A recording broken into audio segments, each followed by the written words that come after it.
Oh yeah, daily game design time.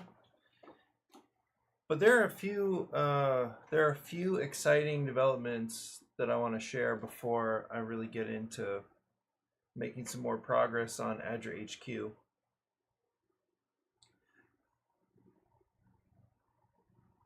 The first thing is that I do have a meeting to talk with Sharon.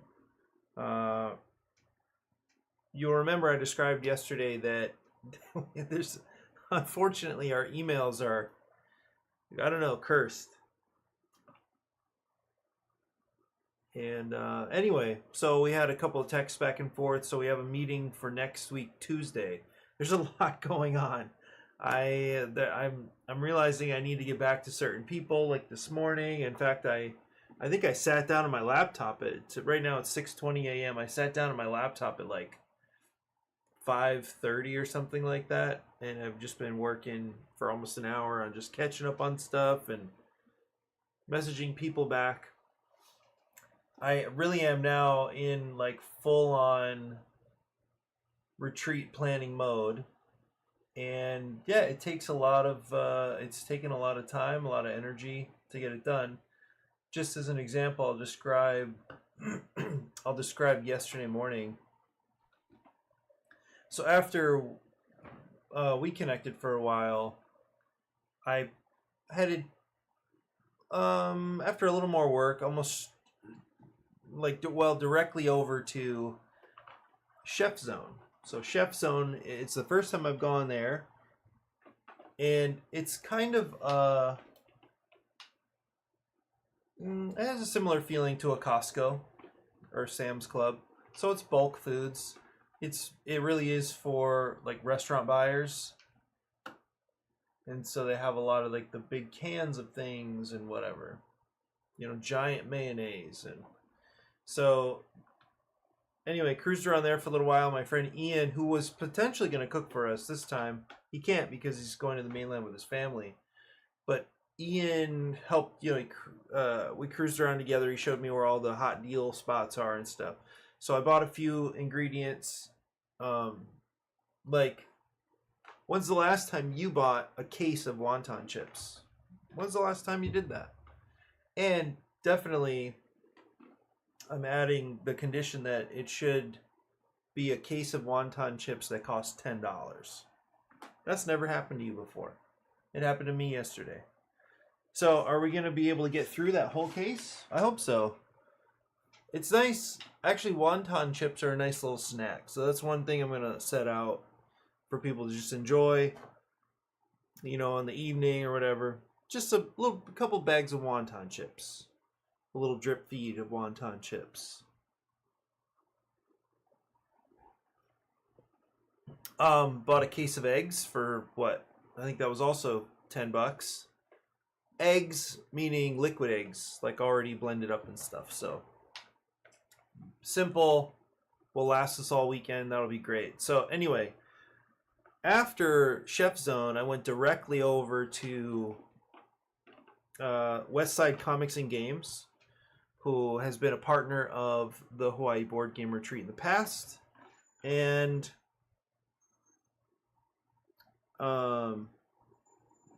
who I connected with again last week, and I asked, if there was anything they'd be willing to furnish. I remember the word furnish from Top Chef. What is it? It's something is always furnished by somebody else, rather than, I forget what other. I can't think of another great term. But anyway, they were willing to offer us a couple of games that, like, they've been around for a little while, and there's maybe most people have moved on, but it's still cool as like a raffle item. So I went over there, and in that area, I found something creamery. I forget what it was. What was that? Anyway, a nice little spot. I went in, bought a little bag of popcorn for my friend Julius, who owns West Side Comics and Games. checked that little spot out, went back down the west side, and talked with Julius for a little while.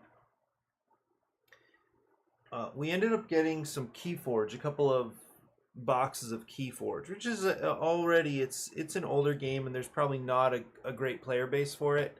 But the thing is that, ooh, does that look better?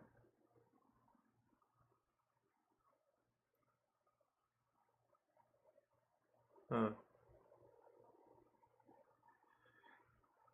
Anyway, there's not a huge, yeah, there wouldn't be a lot of demand for it, but it's still a cool thing. And it's like these packs you can open up and be excited about, and so that'll be nice. But the other thing that was a revelation, talking with my friend Brent last week, was it last week? We're talking about how to partner with businesses, and our situation is somewhat challenging, in particular because um,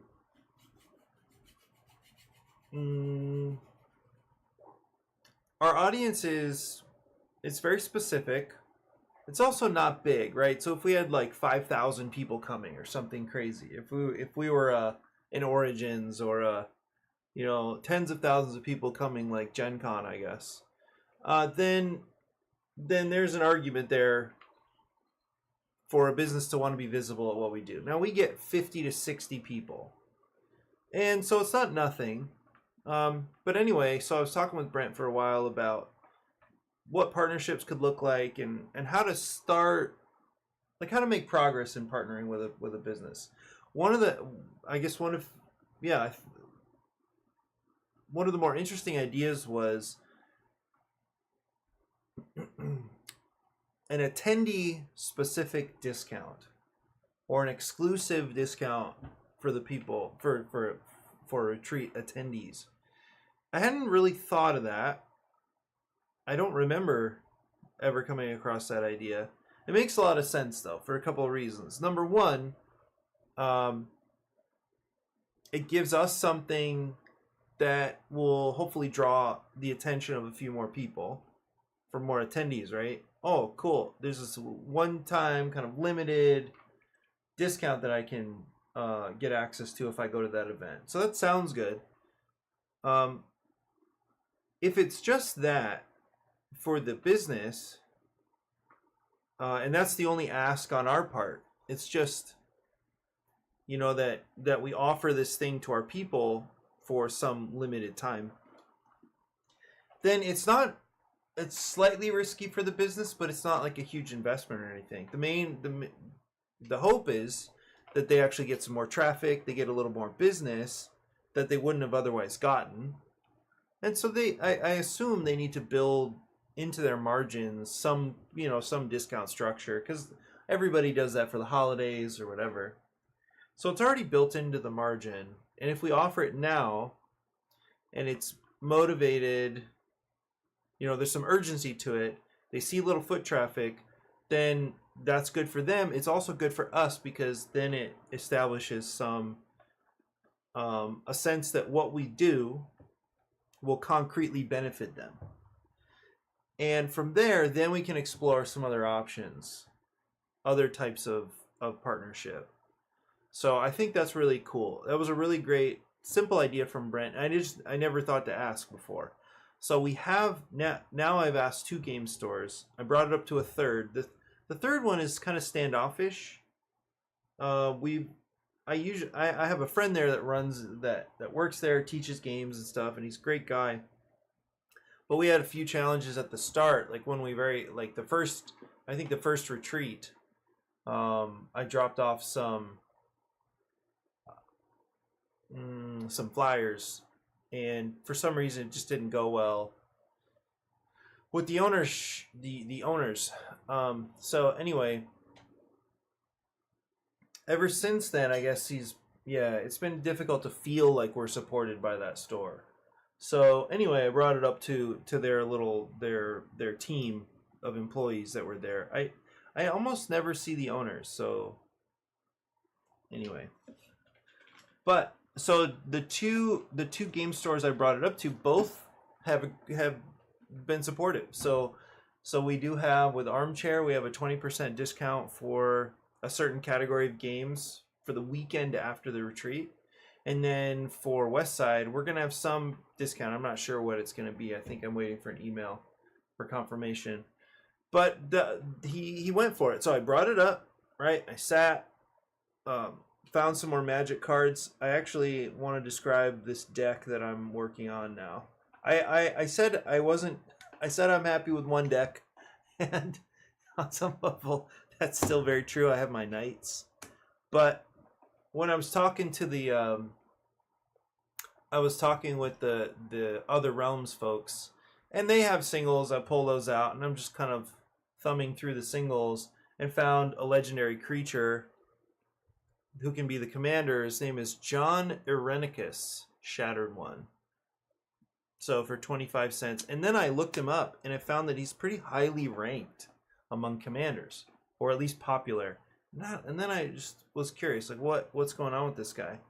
So I sat, while I was at Westside Comics yesterday, after I brought up this idea to Julius, I just sat and looked through their singles, ended up getting like 20 cards or something like that. Built around this guy. He's really interesting. I've never seen this before. By now, with thousands and thousands of Magic cards, there must be like a million different ways to interact and different play styles and stuff. So anyway, this guy is interesting because what he does, it's a lot of text. So, and it's also not something I imagine. I don't know if many of you play Magic. So I'm not great at it. I'm learning, and I just enjoy sitting with people playing something they really enjoy. Anyway, I've warmed up to it. A lot of people play at Armchair, so I usually take a deck with me just in case. Anyway, what this guy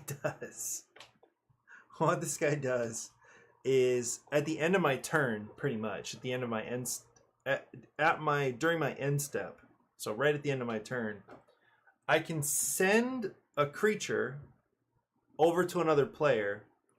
I think it's tapped. No, I add some 1/1 counters. I had 2 1/1 counters, so it gets stronger and has a higher defense.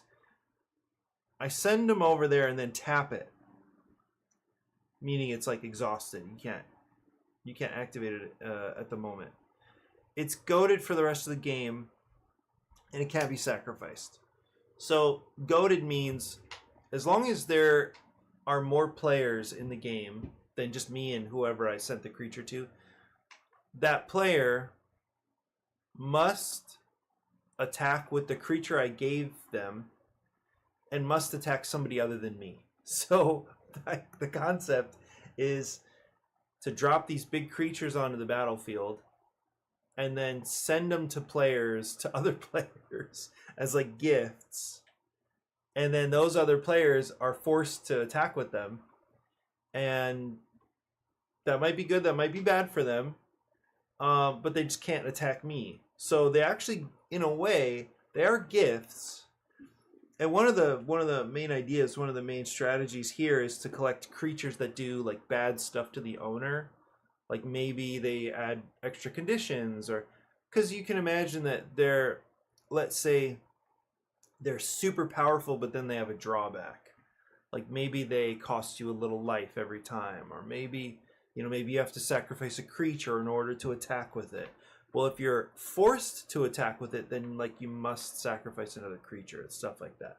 So it's a really funny, kind of weird political style that probably is not my jam, but I'm gonna try it anyway. I just ran across that commander. So anyway, it's also, I found another way of engaging with while I'm at the game stores. It's just something I can do. Magic cards don't really cost that much for the most part, so it's one way I can spend more time in the stores.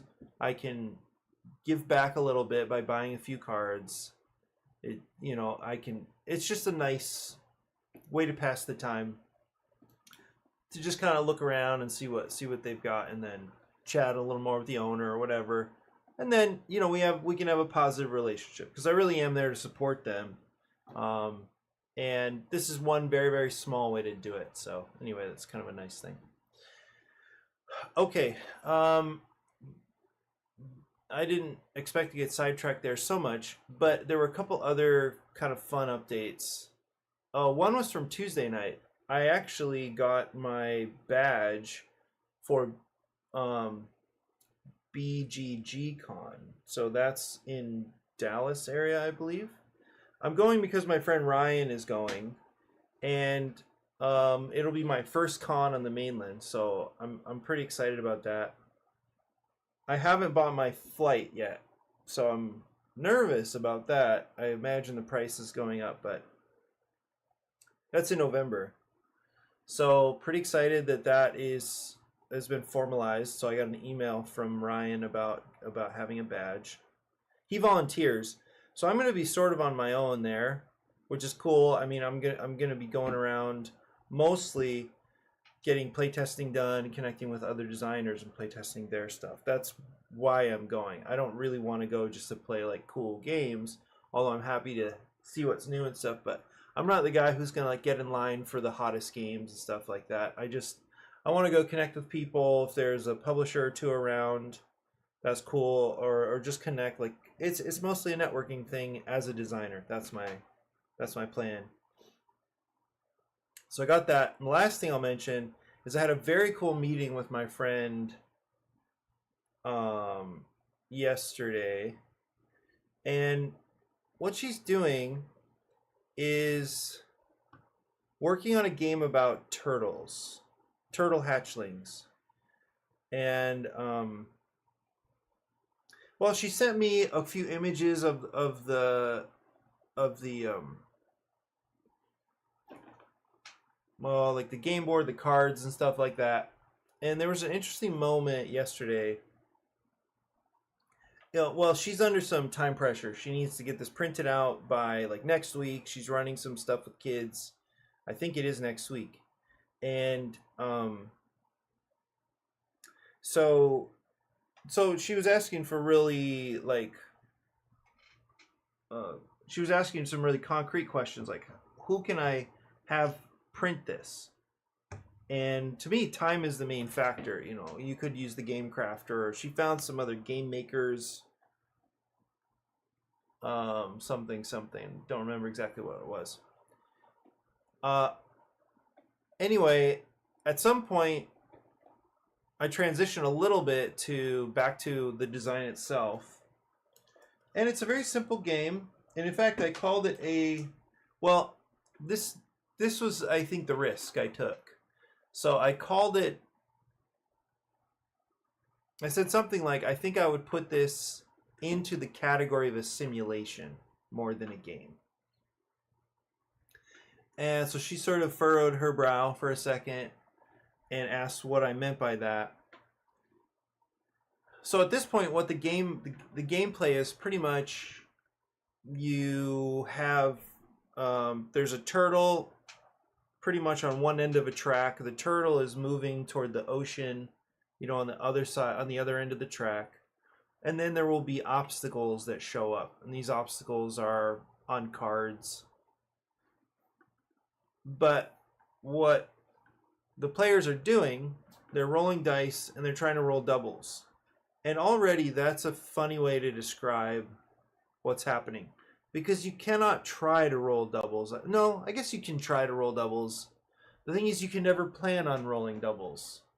So it's a little, they're going to roll dice, and if doubles happen, that's good for them. It's that kind of thing. And so I said, I think this is more like a simulation than a game. Or I just said, I would call this a simulation. And so then I just added, or I said one thing which I thought at least moves toward what I think a game is, or what I think constitutes a good game. One of those things, like fundamental to designing a game is offering the players meaningful choices. That's it. That's all I mentioned yesterday. And so then I asked, can you point out a meaningful choice in the game? And then she had a moment where she paused and then just realized that there actually were no choices in the game.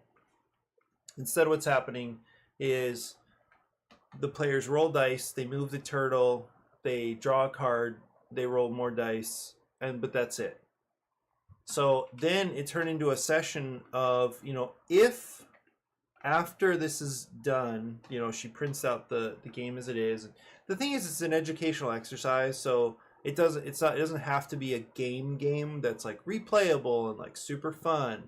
It just has to be an opportunity where she or whoever's going into the school or whatever it is, like they can just go in and run an activity for 15 minutes. That's it. It's not, it's not going to be on store shelves or anything like that. So then I said, well, if it gets to the point that this idea of building games for it's a marine life thing.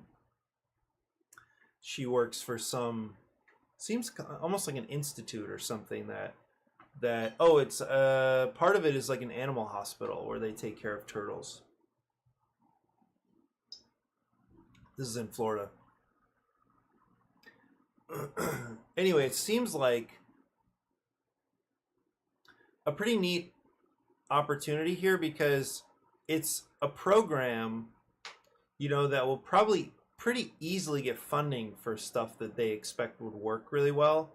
So if this idea of designing games takes off, and that was what launched us into the next part of our conversation, then it seems like it wouldn't be that hard to put, to get a game funded at least, and moving forward.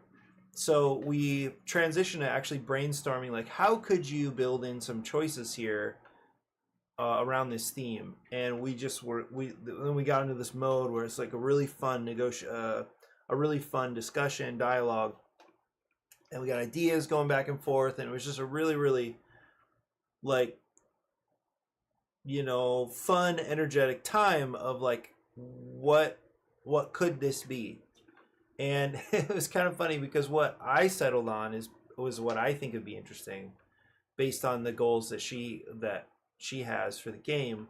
I thought, now just stick with me here, I thought ready, set, bet, but cooperative. And so you can imagine the scene. There's a game board with like 6 rows, and on that board there are some icons that are related to the different challenges that turtles face when they're trying to get to the shore, get to the water. And remember, this is just for kids, so it'd be a really simple system. But I imagine on your turn, you roll a d6, and then a turtle advances. So on one end of the game board, you have the turtles lined up, and you start rolling dice, and the turtles start moving. So maybe it's real time, maybe it's not. But as they're advancing around the same time, obstacles are going to start popping up. They're probably really simple, right? Maybe they have behaviors, maybe they don't, maybe they're just static on the board. But the point is that then you have the rest of the group who's not rolling the turtle die or whatever. They could be doing something like rolling Yahtzee style, rolling another handful of dice. Maybe it's 4 dice, maybe it's 5 dice. And then they're deciding how to spend the dice to remove the obstacles that pop up. So I think there could be some really cool energy around, the ready, set, bet. Like you're cheering on turtles to get to the ocean. So already that's like cool and fun. And then there's the randomness of these obstacles popping up on the game board. And then as the turtles are advancing, they're getting closer and closer to this obstacle. Oh, we didn't roll we didn't roll a small straight, or we didn't roll whatever you need, or we didn't roll doubles, or we didn't roll 3. However, whatever kind of dice checks need to happen there. You know, like just in time, we remove this plastic bottle, and then the turtle cruises by. You know, like I imagine really exciting moments like that would be really, really cool. So just the energy of Ready Set Bet, where you're cheering something on, the teamwork, you know, of how to spend the discussion that would come up around how to spend dice, and should we spend the reroll that we earned by getting rid of this seagull or whatever it is. I don't know, but anyway, super fun brainstorming session, and I can just this was kind of my first attempt at like a consultation. It wasn't officially that, but anyway, just working with somebody on their ideas and on what's possible related to their ideas, super fun, and I can really, really see myself doing that more often if possible. So really fun time. Okay, so I think that's about it as far as updates. I'm going to get back into I was thinking to spend a little time on the sell sheet here, but instead I'm going to go back to ADRA HQ. I'm not really in decision-making territory yet. Like there's no reason to make commitments, especially because I'm not actually sure.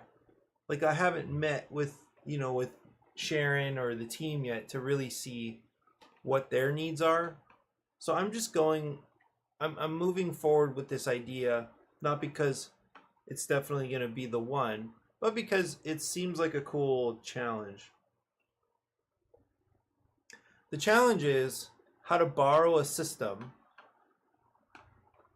or systems, how to borrow systems, and then either mash them together or tweak them so that they feel fresh. That's really what I'm dealing with here.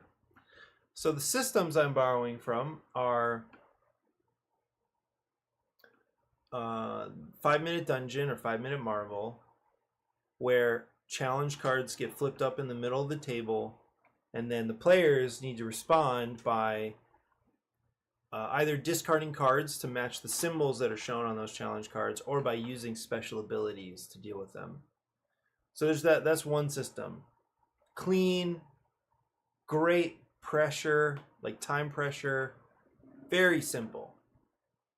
And then the other system comes from Magic Maze, where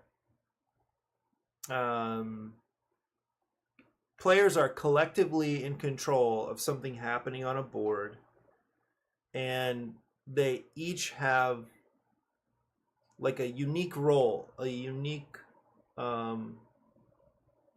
ability or skill that they can apply to how they manage that board. In my case, I'm calling it HQ. This is essentially, I was thinking what's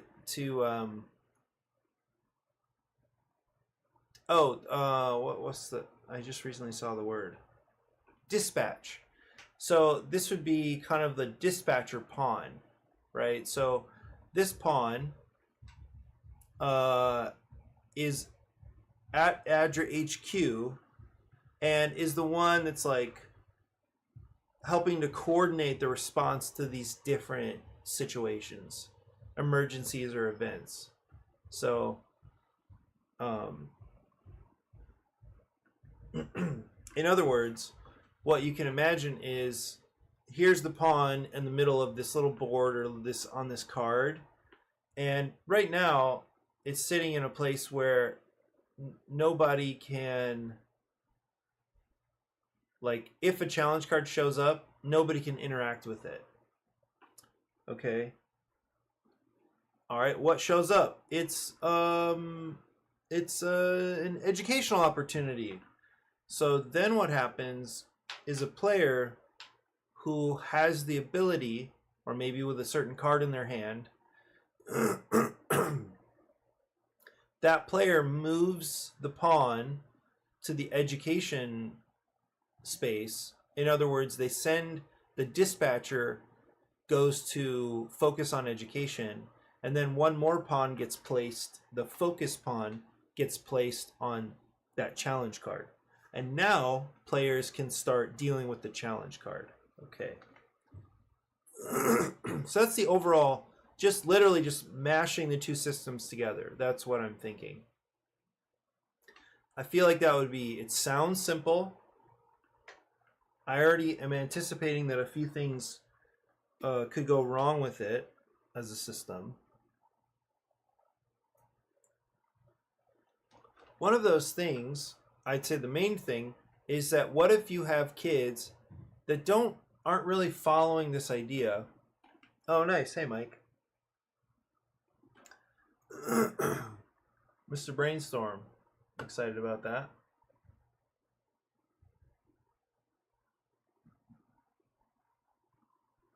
Okay, so set all cards up in a grid, face down with HQ face up in the center. Pawn starts on HQ. Card backs have pictures of the 3 resource types that are on that card, but not the amount of each, right?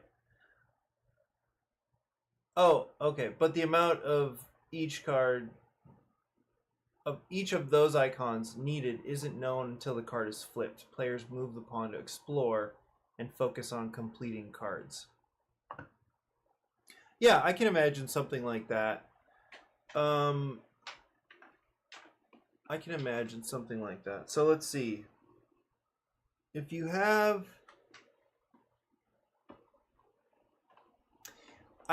in a way, I think that does solve something like the focus problem. Like it would be obvious to the players that the pawn needs to be on a card in order for them to interact with it. I think that's a strength of this idea. Definitely. It would also allow players to plan a little bit.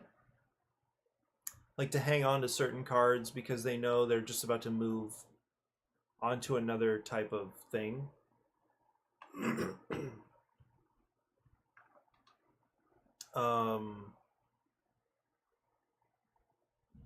And then that definitely approaches the Magic Maze, or it would still highlight the Magic Maze system because, you know, everybody, if there's only one pawn, it's not really that complicated. As in, there's no real challenge. It would just be like, oh, you're the one that moves the pawn south, so go ahead and move the pawn south. There's no... I guess even in this, you know, the way I'm thinking of it currently, there's no great deal of tension here because there's only one pawn. Oh, the only thing you have to remember is that you need to move the pawn. That somebody needs to move the pawn. It's almost why I'm thinking, I would think instead of, like in Magic Maze, instead of everybody having a stable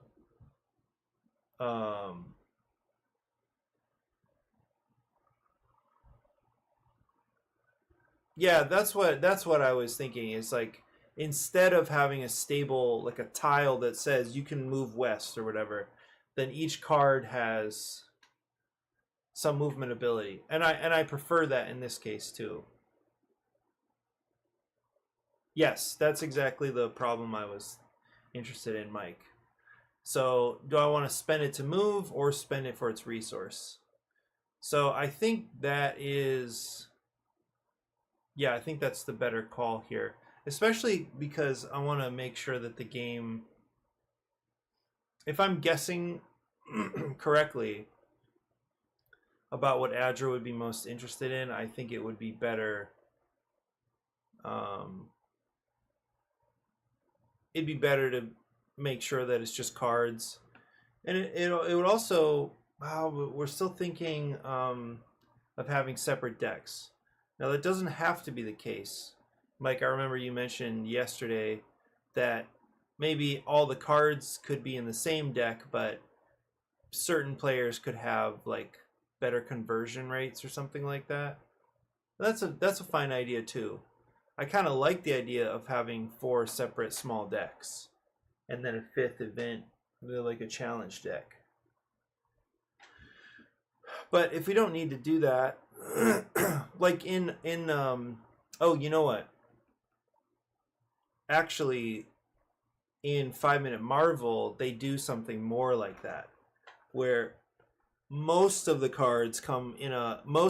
players' cards come in like a big fat deck. Like it's just a tall stack of cards. And then they each get, it might be like 15 or 20 of their own cards, something like that. And then they have to choose when they refill their hand, are they going to choose their special cards or are they going to choose from the main deck? So that even might be an option here. You know, maybe each character gets 5 to 10 cards. And then they're filling their hand from... Yeah, I actually like that already. Like if each player got 10 cards and those cards help them, those cards illustrate their strengths, and that's where it comes from, rather than having like a 25 or 40 card deck or something.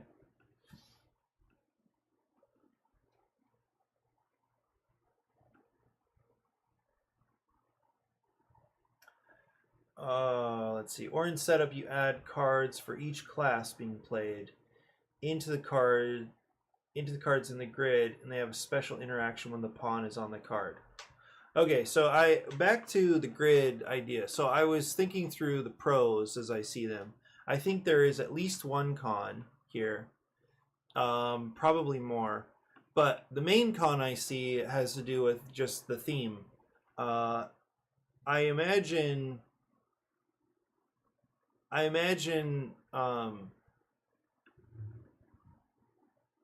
well, all I'm thinking is that for a grid of cards,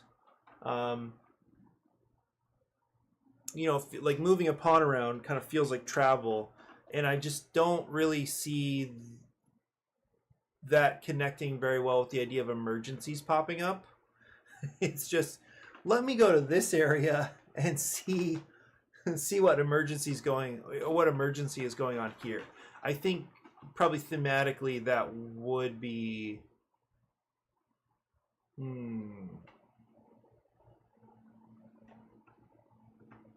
conflict.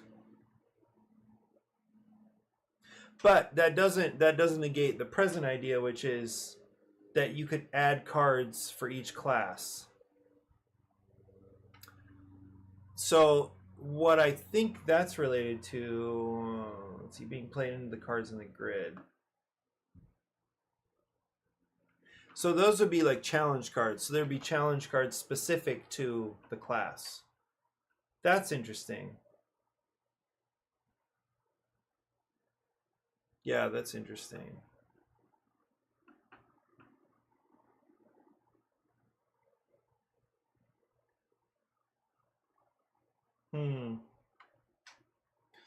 I guess I'm not sure I see, like, I'm not sure I'm getting the sense for why a grid,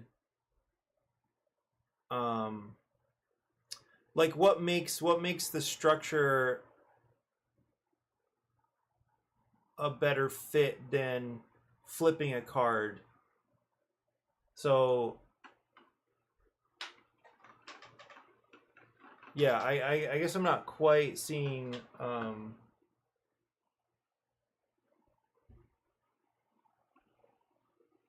are you almost imagining like the HQ itself would be the grid?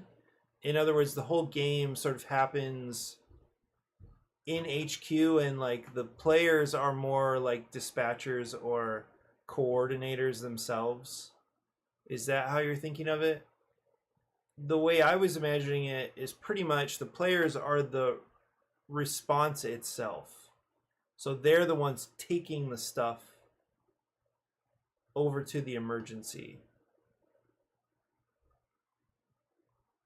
Okay.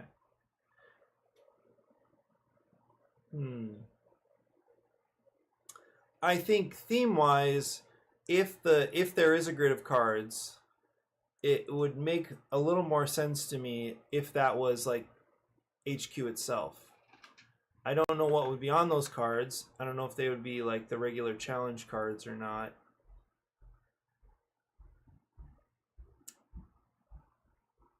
But I think at minimum, I already like the idea of like doing away with these cards, like these special like roll cards for movement. So movement would just be, it would be one more icon on those cards. The weird thing is like orientation, like making sure that orientation stays correct.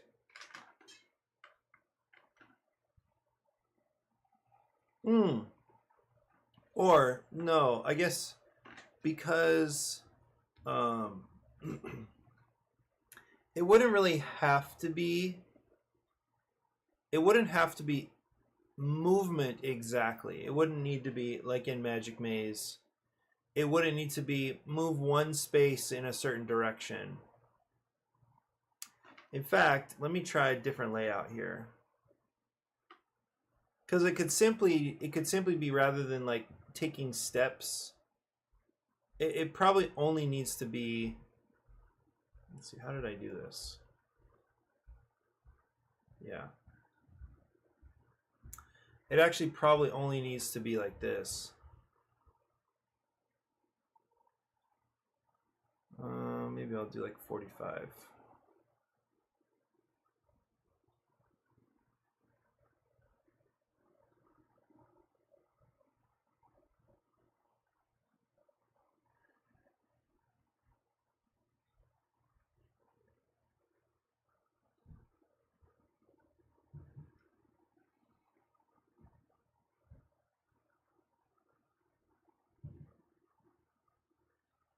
Yeah.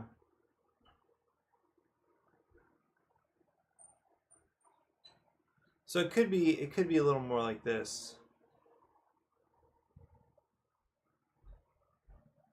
So this would need to be here.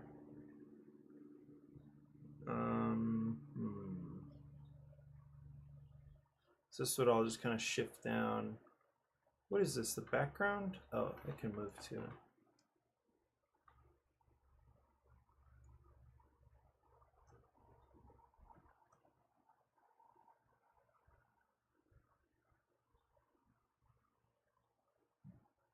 This is a really inelegant way of doing this, I think.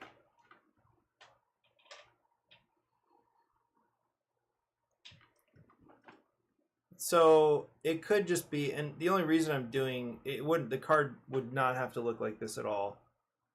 The only reason I'm doing this is because it's what I already had.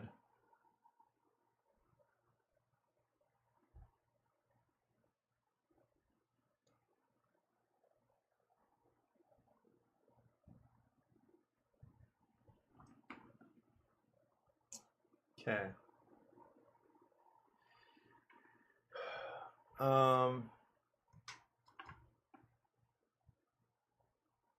Yeah, so something kind of like this. Or it could actually just be,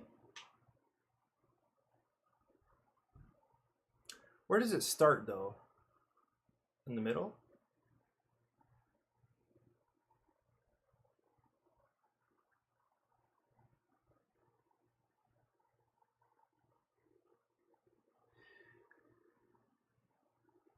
Or it just starts on, huh.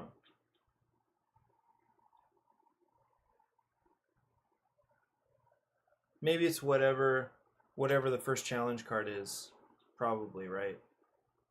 So it would just sit off to the side. So it wouldn't have to be movement in this case. It would just have to be a player discarding a card of this type. Right? So it would just jump around, but it wouldn't be moving exactly, right? It would just be, as in, oh, play one card to move one step, play another card to move another step. It wouldn't need to be like that. It's just play an education card. Okay, boom, it jumps over there. Play a medical card. jumps over there. But you're still dealing with the tension of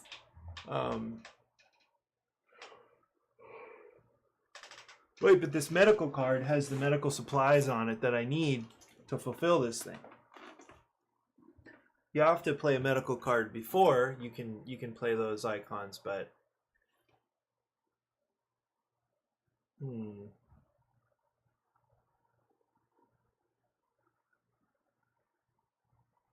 I guess I can do this now.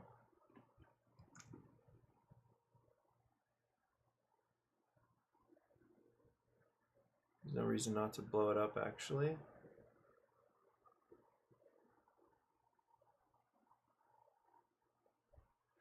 The other thing is this is requiring a pawn now, right? And I'm not sure that we want a pawn as a component if we don't need one.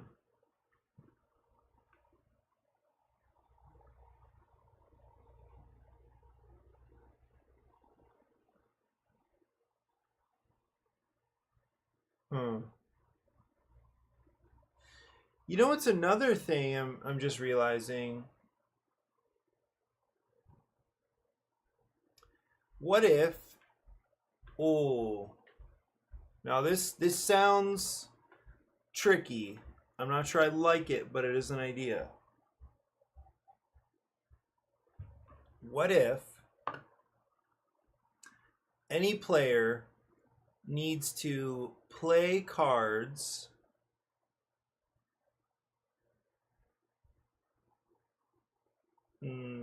play 2 cards or 3 cards? Interesting. This could actually be like a difficulty scaling possibility. So if, let's say instead of a pawn, just imagine this with me for a second. Instead of a pawn, what you have is, let me grab this. Here, let me grab this screenshot.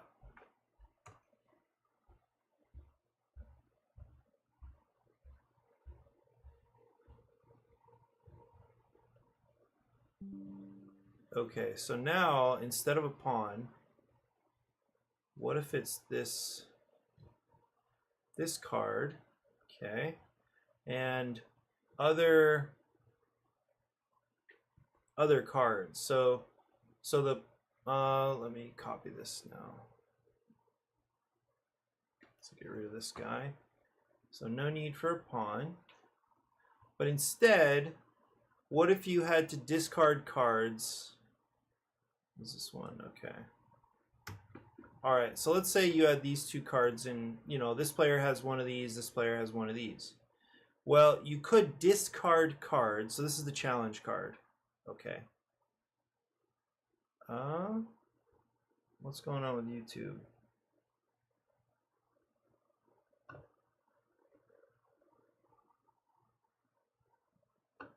Weird. The stream seems healthy enough.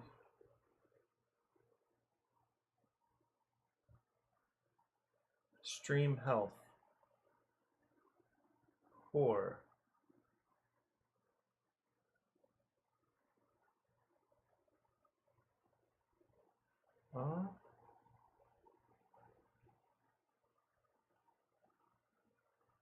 I don't know. As far as I can see, the stream on this from OBS is good. So I don't know what's going on there.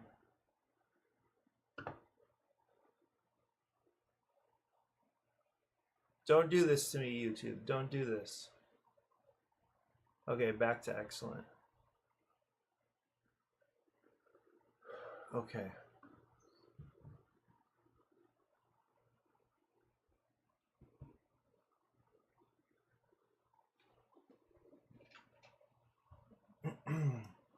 Okay, so here's just one thought.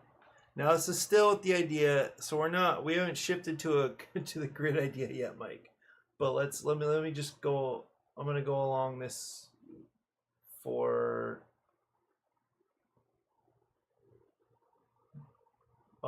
down this path real quick. Okay, so what if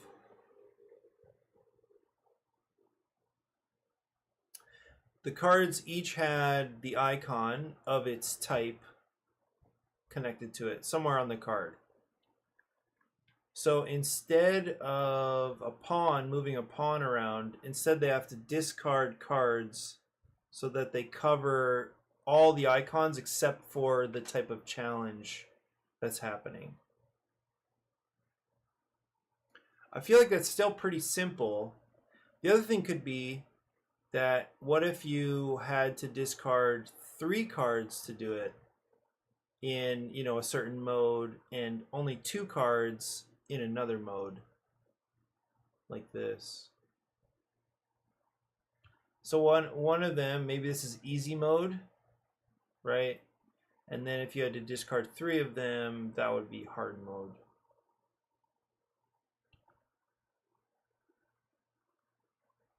Right.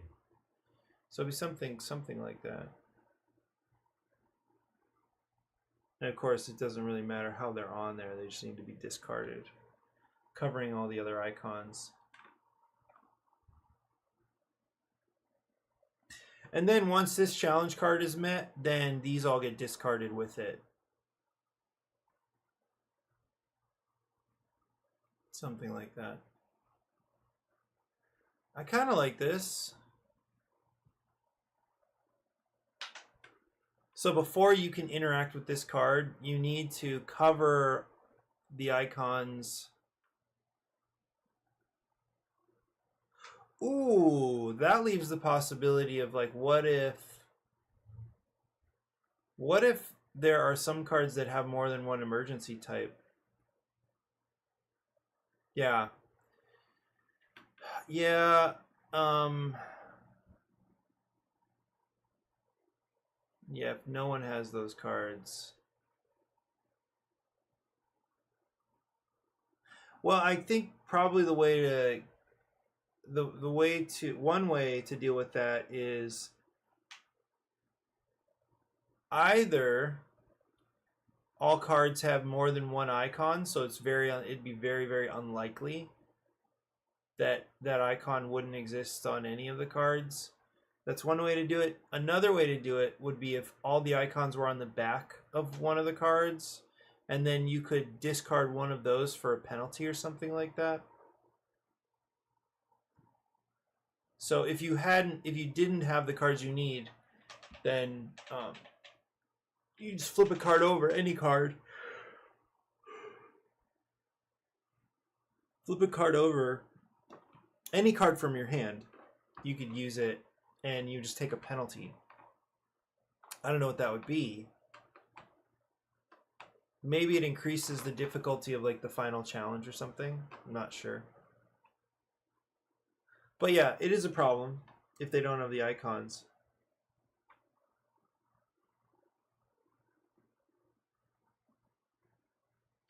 But yeah, I guess as long as there were either 2 icons on one card, or if there was a really simple flip the card over, take a penalty system, I think that would be probably fine. I mean, it's not that I don't think this is a super interesting idea. It's just it would just be a requirement, that's all. Like, you have to pay. And if there's another way to pay, that's fine. But you know, I think the original idea was that these had movement on them. These had arrows on them, which would possibly have the same problem. Like, what if the right arrows?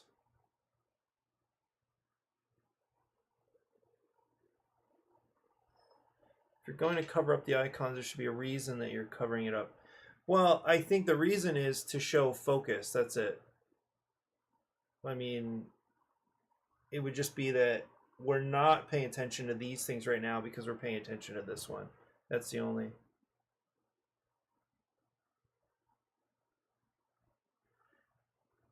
Yeah, if it's just discard 3 cards of that type. Yeah, that's one way to abstract what I'm talking about. Because because this isn't that meaningful. It's not a puzzle or anything. They needed to discard cards to cover up all icons except for the one that's on the active challenge. Then in this case, it's discard 2 cards, right? and all you need to do is lay them over. So the act of laying them on top of the other card isn't important. It's just one step that communicates to everybody at the table that we're ready to engage with this challenge. So they could just discard them in their player areas, but I actually kind of like the idea of covering icons to leave one open, and that's the one that you're that's related to the challenge you're working on. I think that's kind of interesting. And it's not, I don't think it'd be that hard to explain.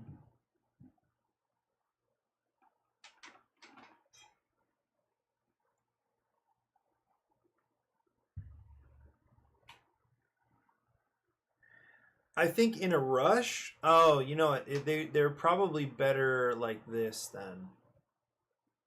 If this is a reasonable idea, then I would just take this grid off.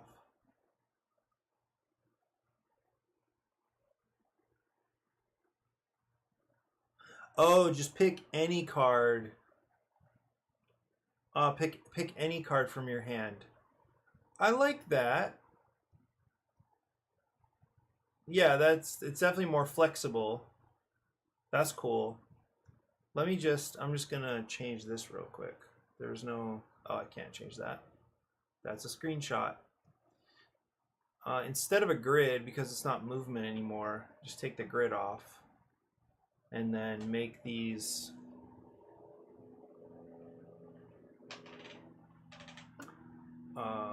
just give them circles. Doesn't matter anymore.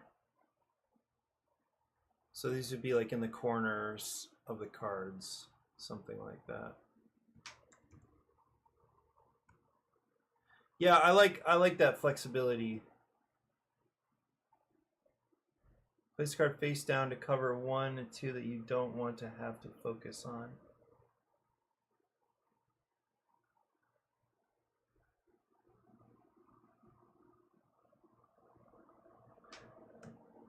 What does that mean? The one, I'm not sure what you mean by the one they don't think they want. Right now, these icons are just, they're only related to the challenges that are active. So I'm not sure what you mean about wanting. The other player has to cover up. So here, let me just do this real quick.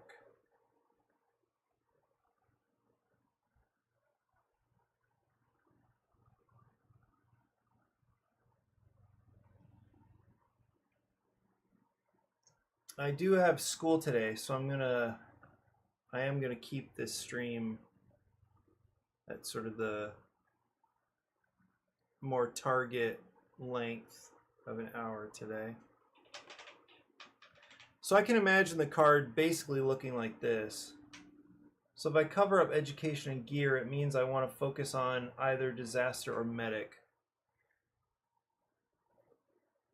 Well, so is it different from what I'm saying? As in, if you're going to, so here's the disaster. This is the one that's active right now.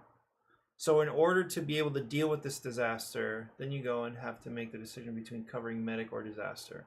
So all I'm saying right now is, here's the active one. It's a disaster, right? So from your hand, you just discard cards to cover the icons that are not disaster. I'm not sure what you're thinking with the idea of like wanting certain things. It's just like, this is what we have to do. So cover up the icons that are not that thing. So I'm not sure what decision they're really making. I think we're talking about a couple different, like somehow it's a different system you're describing and what I'm describing. So if I cover up education and gear,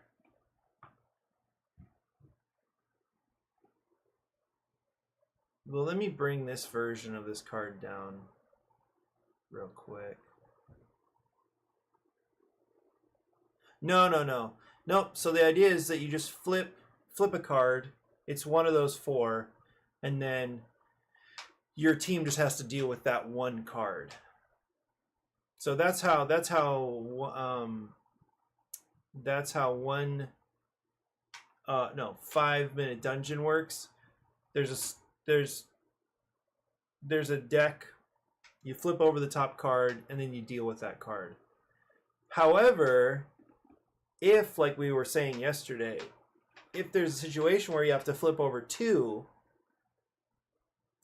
then that would come down to, well, maybe can we focus on more than one at a time?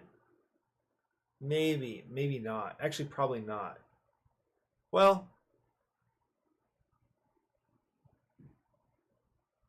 it depends on when things would flip over.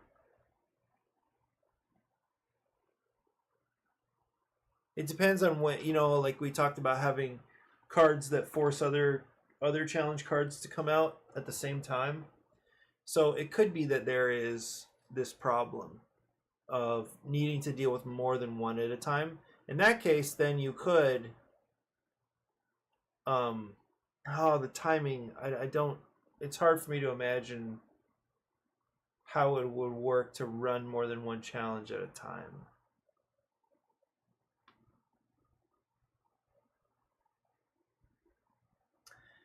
Yeah, but I'm gonna grab this card real quick.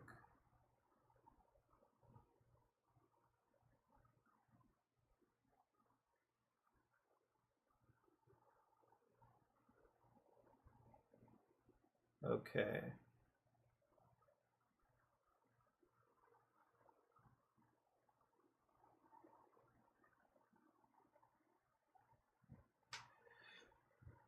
Brainstorm. Each icon has its own deck with 4 out at a time. A lot of the cards are good.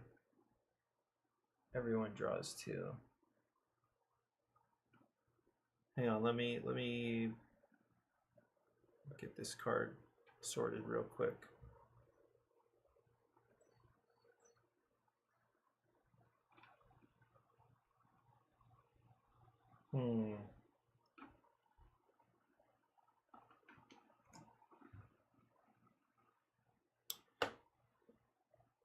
Today I was up at around 4:15, 4:30, and I think I slept around 10:30, but still, like, I think at school I'm gonna be feeling it today.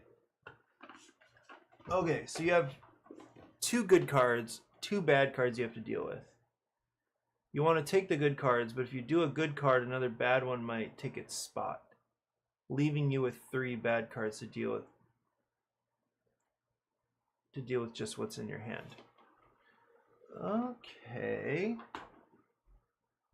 So one central deck that does good things and bad things. So that's like, it is an event deck, right? So I guess you could get funding from, you get federal funding, so everybody draws 2 cards. But to get it, you still need to spend something to get it, right? Is that the sort of thing you're...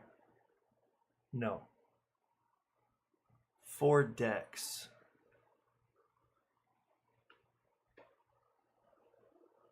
Okay. And in each deck, what's happening then?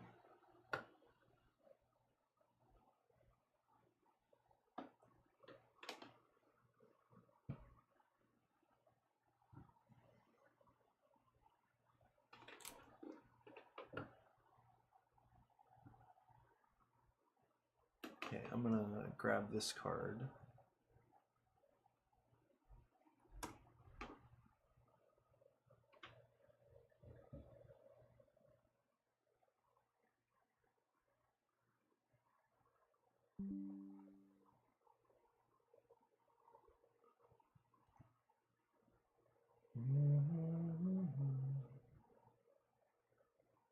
These decks have disasters of that icon, but also it's how you do your player upkeep. So a mix of disaster and draw cards into your hand.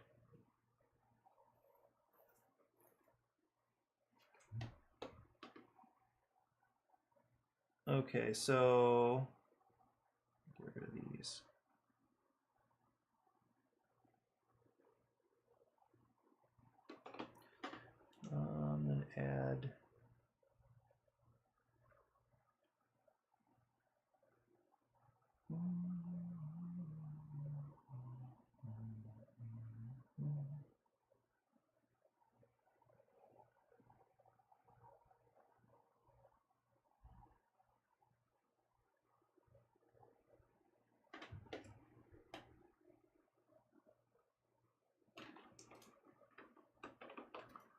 So mix of disaster and draw cards into your hand. The top card for each deck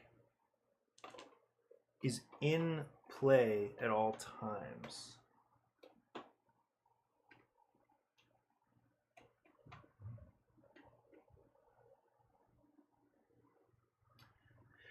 So you would still have to oh, this suddenly is way more puzzly then. Yeah, this is way more puzzly, which I don't mind at all. I think that that could be cool. So in other words, you'd have somebody saying, "All right, look, they're, you know,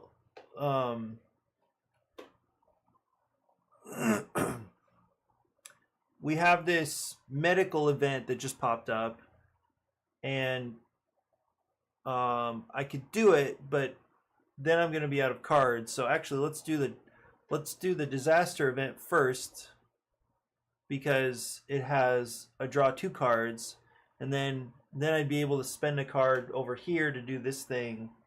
So I think that gets right. Am I right about that? What you're imagining, it would get more puzzly as a group for the group.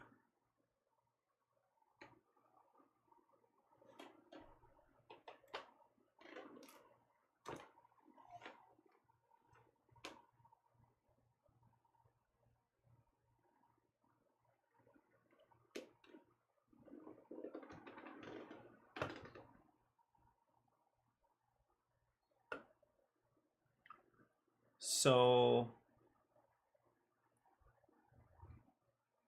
what's happening here? Why can I not move this to the back? Weird.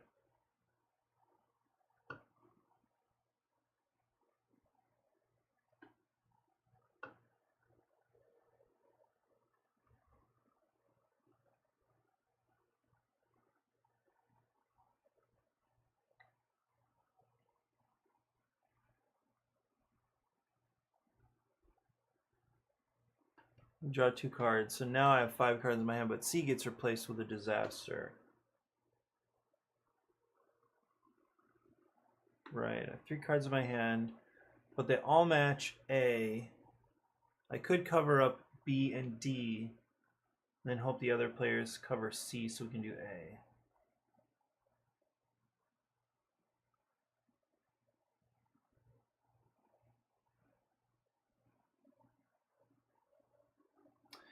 Are you keeping in mind a real-time element, Mike, with this idea?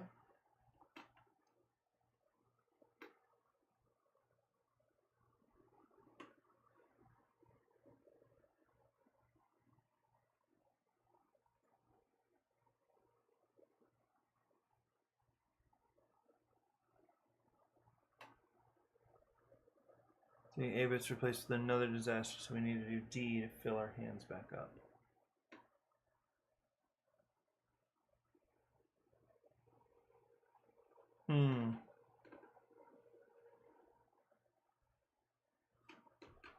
Let me see, where's one of these cards?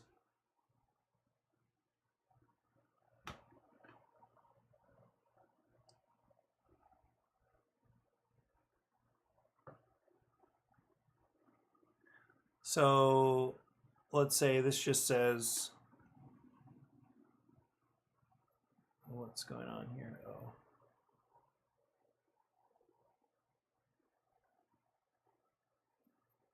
So this one says draw 2. Okay. Let's say a couple of these come out, right? And they are different. Let me grab.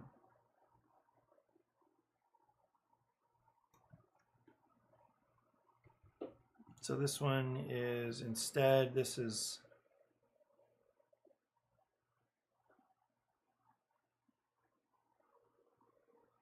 okay, so this is a development, economic development. Economic development.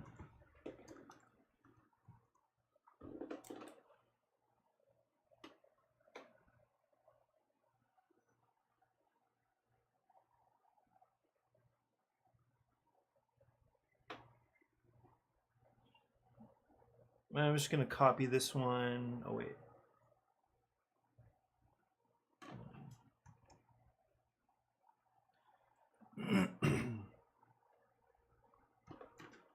So imagining that this one is,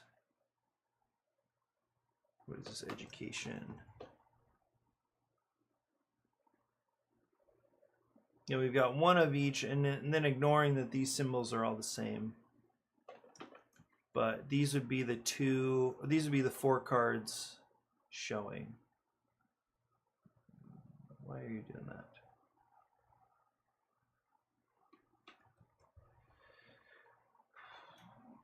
Wait, what just happened? Oh.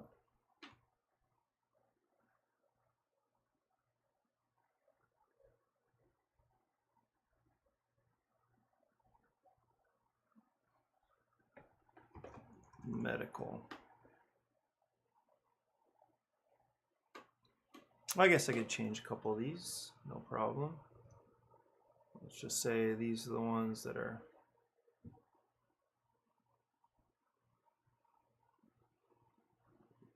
add one of these. I think it's safe to say these are gone.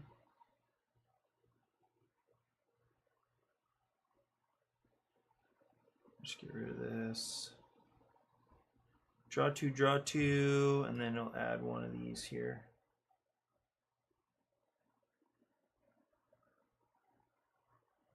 Okay, so we'll just say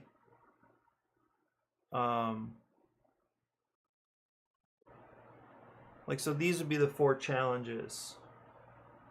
Or not challenges, but these 4 are the ones that are visible. Wait, what's going on?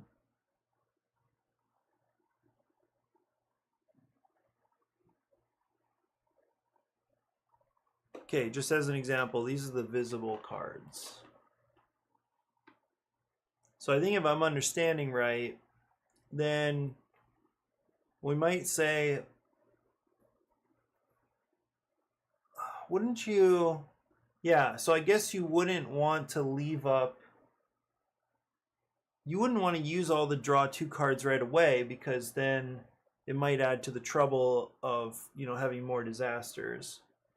So while you had the chance and you had the right icons, get rid of medical first, and then another disaster pops up or another challenge card pops up, you say, oh, you guys, I really need some cards. So then, but then you have to discard cards to focus on education.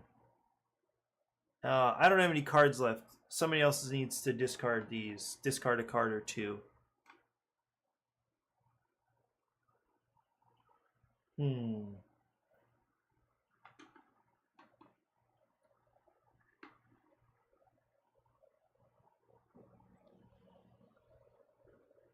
And then everybody draws 2. And then they go back to play. Let me write this down. One thing that I would prefer is if all of this was in one deck. 3 cards in my hand, yeah.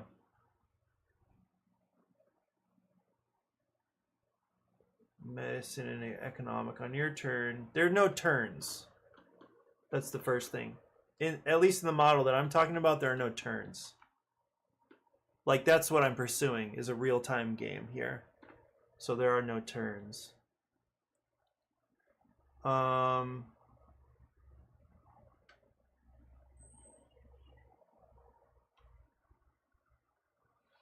Yeah, so maybe there's a version of this that works, but also keeps real-time as a relevant idea. So the thing I'm aiming for is like a high-energy, high-tension, you know, thrilling game where it's just like constant card play. Stuff's happening fast. You've got to respond. You got to respond now. So that's the overall vision for this game. Is things are happening fast, and there would be no turns. But I could see a version of this happening where there are more things out there than just one challenge card. Yeah. Mike, you really need to play 5 Minute Dungeon. I think that's the way to get this done. So, because I like these ideas and I think these can work in real time, but that is just a fundamental feature of this game is it will be real time for sure. So I actually like that there are multiple cards to react to. I think this is I do like this, that there are 3 or 4 cards out there. So I think, and I like that some cards you want to take care of right away, other cards you don't want to take care of until it's like super important to do it or until you need it. I think that's really cool. So what I imagine here potentially is all of these cards are shuffled. That's my hope. There's one deck. It doesn't mean it has to be one deck, but I think the easiest, simplest thing for setup and everything else is there's one deck of cards that includes disasters and then benefits, or I mean challenges and benefits, and that players are going to have to react to both the good and the challenging and figure out when to spend it. I really like this as an idea.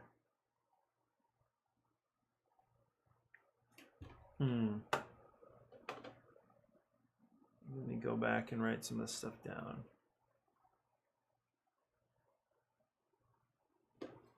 Okay, 9:25. Brainstorm.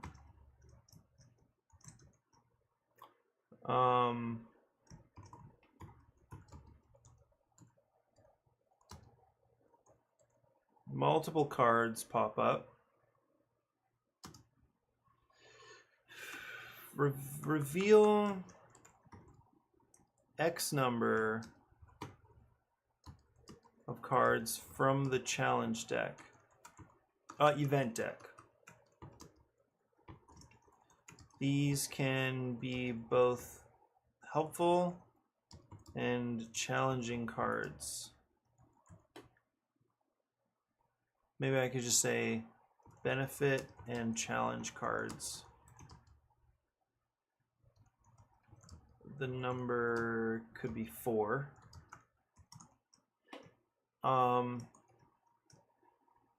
To focus, players discard cards covering icons on the HQ card.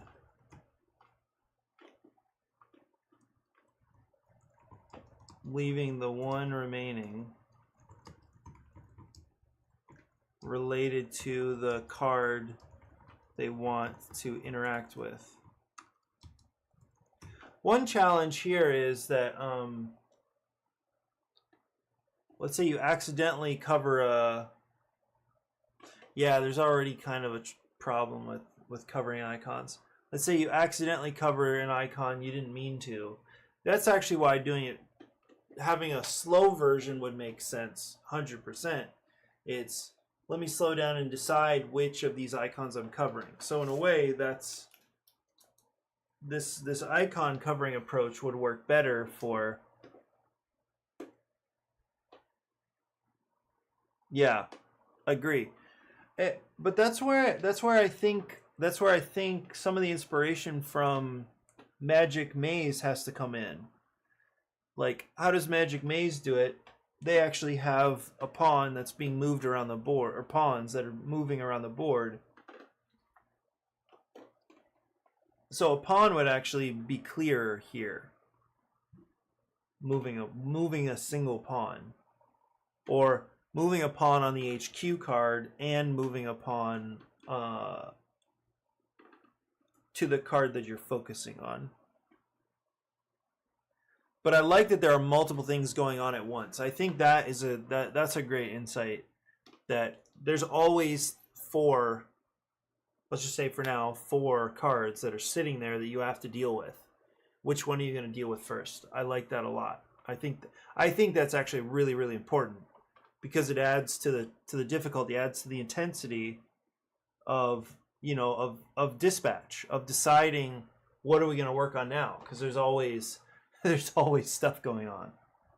So it's not just one at a time. So thanks for bringing the grid idea in, and that evolves into, now here's this, you know, collection of cards that are all challenging us, or all like we have to deal with all right now potentially. Okay, well, this is it for me. I really do have to rush off to school. So, Mike, if you have any more ideas, then feel free to drop them in the Discord, but I gotta take off. So thanks again. Thanks for hanging out. Thanks for your brainstorming. HQ's a 3x3 grid. I think we can ditch the idea that this needs to be built around HQ.